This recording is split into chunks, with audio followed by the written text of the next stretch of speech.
Today I wanted to do a Q&A session of frequent questions that I get about sourdough and just some general answers to those. I am self-taught. I am not an expert in any of these things, so this is not saying that this is the only way to do things. There are so many ways to do sourdough. You don't have to stick to just one method. I actually change my method up periodically too, just to try different things. And if you're having some struggles with it, you can tweak it just a little bit and change it all over again. One question is, why sourdough? What is the purpose of doing sourdough? Because it seems so much more complicated. The good thing about sourdough is that people who have gluten sensitive issues, not necessarily a gluten intolerance, if you have any type of wheat allergy or anything like that, sourdough isn't going to fix it because the wheat is still in it from the flour.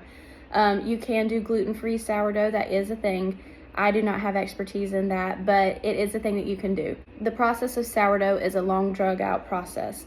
So instead of yeast spreads that make bread quickly and rise quickly and stuff, they are not digested as easily as sourdough. Sourdough, the process of it, the refrigeration allows for extra fermentation time and allows the gluten to break down in the bread, which makes it more easily digestible, which makes it easier on our guts. It makes it healthier. The fermented bread is so good for gut health. So that's why sourdough, I believe, is getting such a good reputation now. Flour. What type of flour can you use? You can use any type of high protein flour. It will say on the bag what percentage. King Arthur bread flour, I believe, is 12.7%. Kirkland all-purpose flour is like 11.7%, somewhere around there. So those are my top two picks for flour. They're not the only flours that you can use. You can use pretty much anything you want.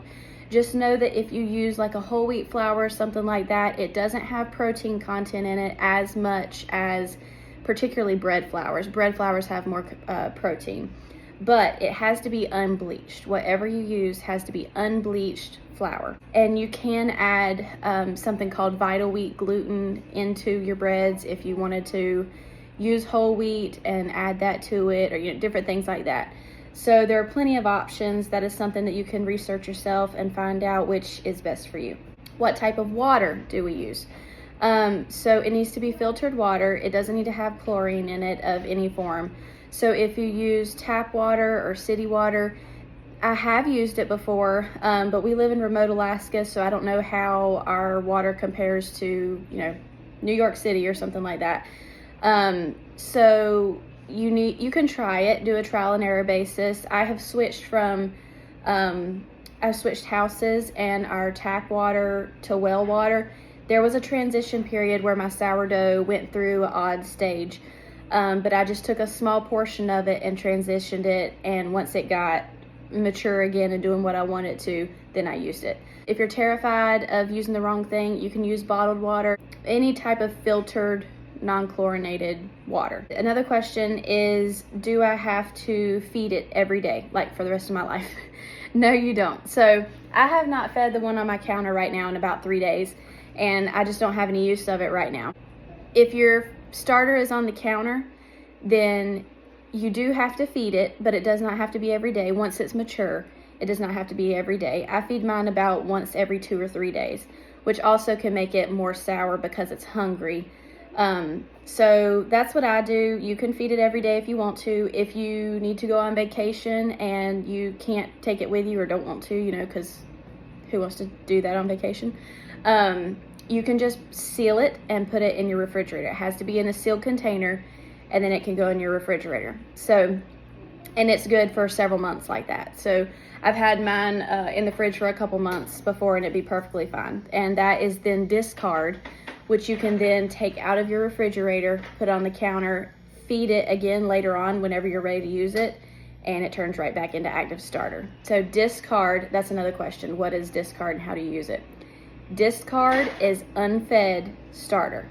So it's not active, it's not bubbly, it is unfed flat starter. So after you have, even if your starter's on the counter, not refrigerated, if you have not fed your starter within 24 hours, at that point it's technically discard.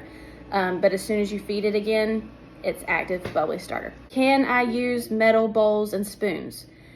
You can use metal. It is not preferred, but even with like the Danish dough whisk that we use, it's metal on the end. I don't know what type, but it is metal. So you can use metal to mix it, but I would not use metal to store it or to let your dough rise in, because the metal can create like a chemical reaction with the bread and not let it do its thing. Another question that I have is, what is the purpose of a Banneton basket? I get this one frequently. Do I have to have a Banneton basket? No, you don't. It's fine.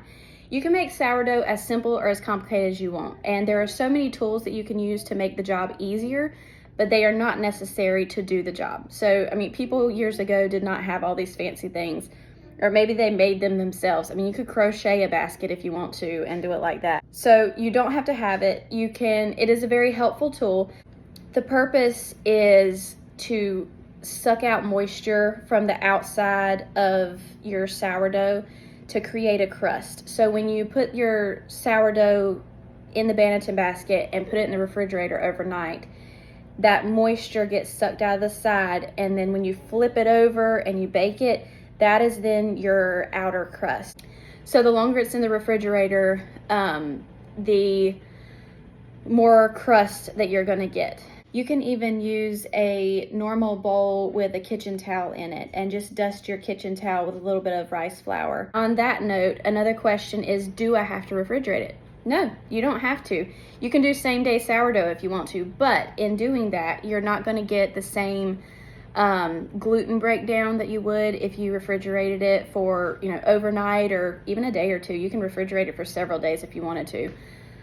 The longer that you leave it in the refrigerator, the more fermented and strong it's going to taste, and the more the gluten breaks down. Another question that I get asked is, do I have to flour my counter or anything like that? No, I actually prefer not to flour. So if you put bread, like say if I'm using bread flour for my recipe, if I flour the counter with bread flour, that is then going to incorporate into my dough, which is going to dry it out. So I already have my measurements exactly how I want them in the dough. I don't want to add any more flour to it. So then if you need to flour something, usually if it's sticky enough to where you need to flour it, it's probably underproofed or overproofed, or you left out the salt. But if it's something needing to be floured, whether it's a Banneton basket, a towel, or a work surface, if you feel like you need to, you really should use rice flour, just because rice flour does not have the protein in it like other flours. It does not incorporate into your dough. Another question that I get is, do I have to use a Dutch oven? No, you don't. So I have two methods that I use personally.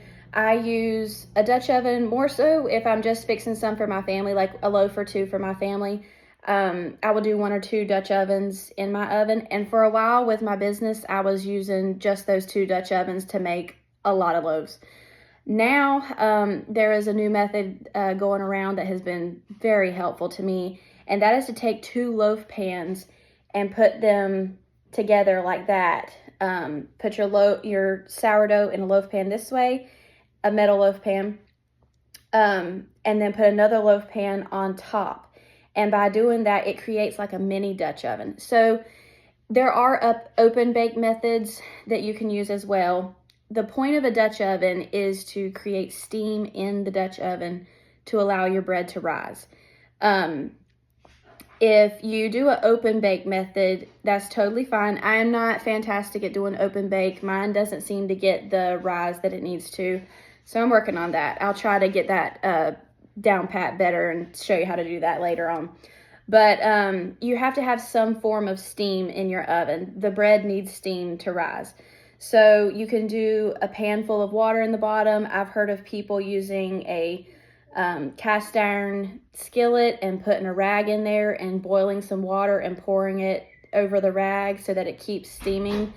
And then bake your bread, open bake, in like a flat type of pan. So that is possible to do, but it is not my preferred method. But it doesn't require a Dutch oven. So if you don't have room, if you're in a small oven or, anything like that, it is a possibility. So that is all the advice I have for right now. Hopefully that helps. If you have any other questions, comment below, and I will try to make another video later on of more questions when more arise. Hope y'all have a good day.